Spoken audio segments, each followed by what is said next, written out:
দল বেঁধে সাগরের আকাশে গাংচিলের উড়াল। প্রকৃতি যেন এভাবেই নিজেকে তুলে ধরে জীবন্ত ক্যানভাসে। মনোমুগ্ধকর দৃশ্য উপভোগ করছেন দেশ বিদেশ থেকে আসা পর্যটকেরা।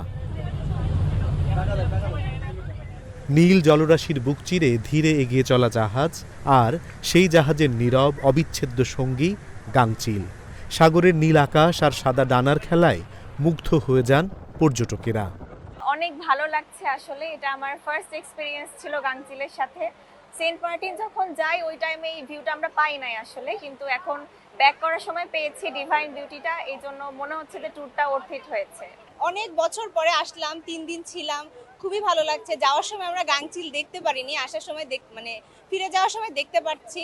এটা আমাদের খুবই আনন্দ লাগছে। প্লাস ওদের হচ্ছে সৌন্দর্য, এখানকার নীল পানি, সাথে ওদের চলা, খাবার দিলেই ওরা চলে আসতেছে, জিনিসটা খুবই ভালো লাগছে, খুবই আনন্দ লাগছে আমাদের। কখনো চিপস, কখনো শুকনো খাবার ছিটিয়ে সমুদ্রের পাখিকে আপন করে নিচ্ছেন তারা। মানুষের কাছাকাছি নির্ভয়ে চলে আসে গাংচিল। কোনো ভয় নেই, কোনো বাধা নেই। এ যেন চোখের সামনে প্রকৃতির এক নিঃশব্দ উৎসব।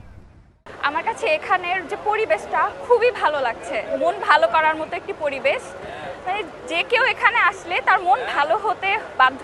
পাখিপ্রেমীরা বলছেন গাংচিল কোনো একটি জায়গায় থেমে থাকে না। এক প্রান্ত থেকে অন্য প্রান্তে ছুটে বেড়ানোই এদের স্বভাব। তাই এসব পাখির জন্য নিরাপদ আবাসস্থল ও অভয়ারণ্য গড়ে তোলা এখন খুবই জরুরি। গাংচিল এখন অনেকটা কমে গেছে আমার যা মনে হয়।